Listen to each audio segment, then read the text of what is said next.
आज हमारे भारत देश में लोकतंत्र का मजाक उड़ाया जा रहा है। लोकतंत्र ही नहीं गया है।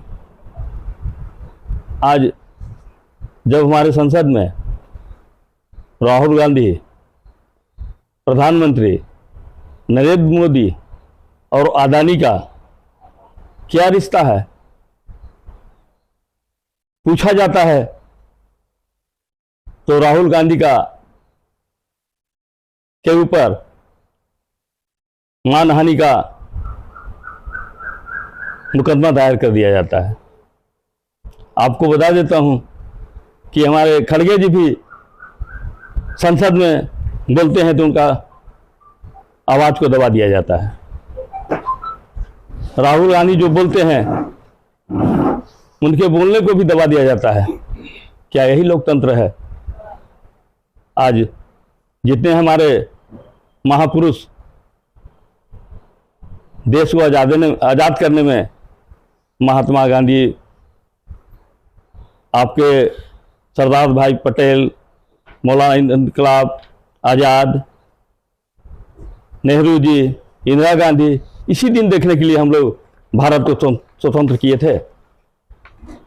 आज मोदी जी बोलते हैं कि ओबीसी का पूरा अपमान हुआ है।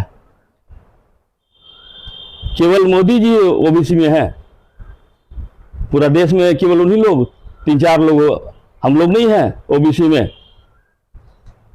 मैं आपको बता देना चाहता हूं, राहुल गांधी डरने वाले नहीं हैं।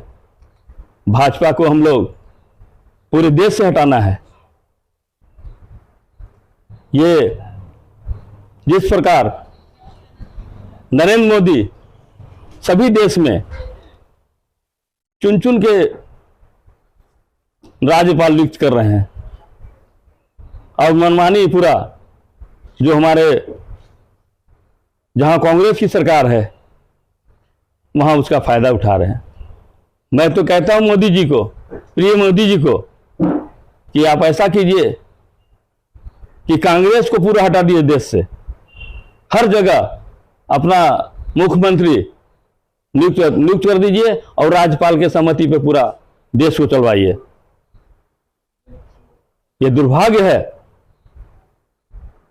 कि उनको 2 साल की सजा, जो अधिकतम जो 2 साल की सजा है, इनके ऊपर लागू किया गया है। हमारे ख्याल से भाजपा के एक नेता उत्तर प्रदेश का था, उसको न्यूनतम 1 साल का सजा दिया गया और हमारे लोकप्रिय राहुल गांधी जी को 2 साल का सजा मिला। पूरे से पूरा वो तो हो गया किया, सजा सुना दिए, कोई बात नहीं, चलो। इनको सदस्यता भी साफ कर दिए, सदस्यता। ऐसा तो मैं कभी लोकतंत्र जानता ही नहीं था कि लोकतंत्र में ऐसा किया जाता है। भारे मोदी जी का यह भारत देश में क्या करेंगे ये भगवान ही मालिक है। लेकिन हम लोग कांग्रेसी जो भारत देश के हैं, मोदी को छोड़ेंगे नहीं। 2024 अभी है, आने दीजिए, उनको पूरा दूध का दूध और पानी का पानी किया जाएगा। इसके बाद भी 24 के घंटा के अंदर उनको बंगला खाली करने का नोटिस दिया जा रहा है कि बंगला खाली कर दीजिए। ये कहाँ का इंसाफ है? ये कहाँ का चाल है? देश में क्या हो रहा है? लोकतंत्र का पूरा हत्या कर रहे हैं मोदी जी। मोदी जी कुछ शर्म करो, कुछ तो शर्म करो। मोदी जी का जो निर्णय है, जो कर रहे हैं गलत, उसका आने वाला 2024 में इनको भुगतना पड़ेगा। अमित शाह जी ने अभी हाल ही में एक इंटरव्यू में कहा था कि ये तो नियम के तहत है, ये कांग्रेस की गवर्नमेंट जब थी, यूपीए की सरकार थी, तब से ये रूल्स बने हैं कि अगर किसी को सजा होती है तो उनको विदाउट लेट उनकी सदस्यता रद्द कर दी जाएगी। तो ठीक रूल्स के तहत ही किया गया है, फिर ये आरोप है। मैं बताना चाहता हूं, उसमें भाजपा को वाले हुए कि यूपी लोग को मिला था, उनको क्यों 1 साल का केवल? वो तो कुछ करिए, ये तो मानहानि का केवल दावा था। बीजेपी वाले को न्यूनतम 1 साल किए। अब हमारा जो जब राहुल गांधी को करना था माने अधिकतम जो 2 साल का था उसको होना चाहिए।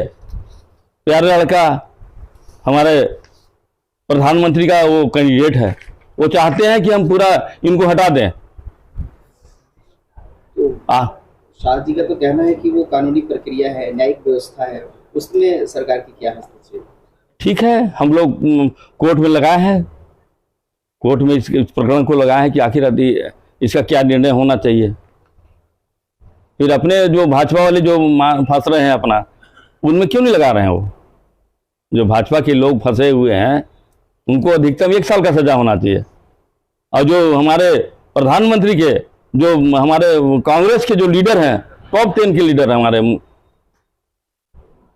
आज हमारे कांग्रेस के करता धरता हमारे राहुल गांधी जी हैं, सोनिया जी हैं, प्रियंका गांधी हैं, खड़गे जी हैं। वो जैसा अभी हम लोग का सूरत कोर्ट में लगा हुआ है, जो आएगा उसको हम लोग शिरोधार करेंगे। लेकिन जब तक राहुल गांधी का साथ चलेगा तब तक हम लोग उनके पीछे पूरे जोर शोर से उनका समर्थन करते रहेंगे। साथ ही 8 साल के लिए उनको चुनावी बैन भी लग चुका है। ऐसे में कांग्रेस के प्रमुख लीडर हैं वो, और जाहिर तौर पर कांग्रेस के जो कार्यकर्ता हैं वो भविष्य में उनको पीएम के तौर पर देखते हैं। ऐसे में क्या रणनीति रहेगी आप लोगों की? देखिए, कानून अपना काम कर रही है और हम लोग अपना काम कर रहे हैं। मोदी जी को डर है कांग्रेस से, राहुल गांधी से डर है कि 2024 का जब चुनाव होगा तो राहुल गांधी खड़े होंगे, पूरे देश में कांग्रेस का लहर चलेगा और मोदी जी को उठा के पटक देंगे। हम कांग्रेसियों, उनको डर है, इसलिए सोच रहे हैं कि पहले कांग्रेस को कमजोर करो। पहले कांग्रेस को कमजोर करेंगे हम तो हम सत्ता में काबिज रहेंगे। अगर कांग्रेस को हम कमजोर नहीं करेंगे तो सत्ता में हम नहीं आ पाएंगे। इनका अदानी अंबानी इतने चोर लुटेरे हो गए हैं, सब चीज बेच दो, सभी जगह रेलवे जो भी हमारा है सब बेच रहे हैं। बेच दो भैया, यहाँ की जनता को भी बेच दो। राहुल जी संसद में एलिगेशन लगा रहे थे अडानी जी के साथ सांठगांठ का, पीएम प्रधानमंत्री जी के साथ। आप लोग उनके भ्रष्टाचार को लेकर के जो मुद्दा उठाते हैं वो देश में उतना पॉपुलर नहीं होता, उतना वायरल नहीं होता। जबकि यूपीए की गवर्नमेंट थी, यूपीए की गवर्नमेंट में जो भ्रष्टाचार के आरोप लगे थे तत्कालीन सरकार को, उसका माहौल देश में बीजेपी ने बहुत अच्छे से बनाया था। आप बना पाने में सक्षम हैं, बना पा रहे हैं? आपको लगता है कि जितना बनना था माहौल या जितना बनाना चाहिए था उतना बना? उसके तो दोषी आप लोग हैं, वो मीडिया का देन है। सीधे सीधे मैं मीडिया पे आरोप लगाता हूं कि मीडिया के द्वारा जो है मोदी जी के जो कारनामे होते हैं उसको छुपाते हैं, और कांग्रेस की छोटी सी अगर फुंसी रहेगा तो उसको कैंसर के रूप में प्रसारित करती है।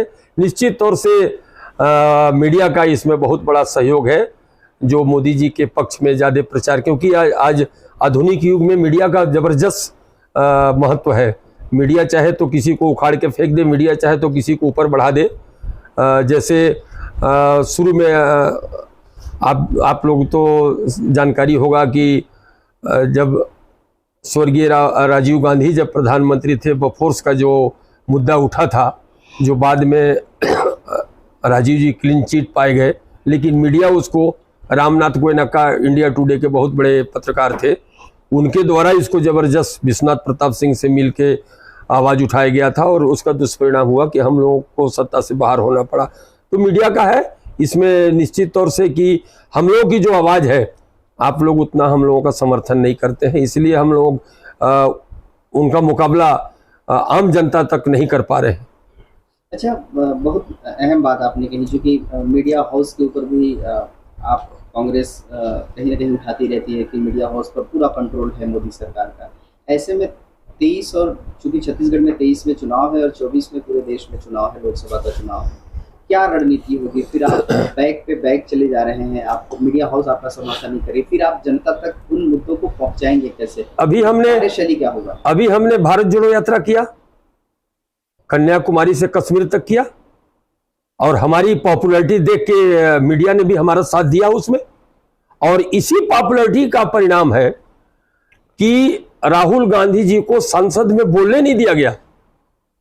ये भारत जोड़ो यात्रा का परिणाम है कि जो 2019 में जो कोलार में भाषण दिए थे कर्नाटका में राहुल जी, जिसका केस सूरत में चल रहा था, गुजरात में, जिसका जो परिवादी था जिसने केस दायर किया था, उसने 2022 में आवेदन लगाया हाई कोर्ट में कि मैं उसको रोकना चाहता हूं, मैं उसको आगे बढ़ाना नहीं चाहता हूं।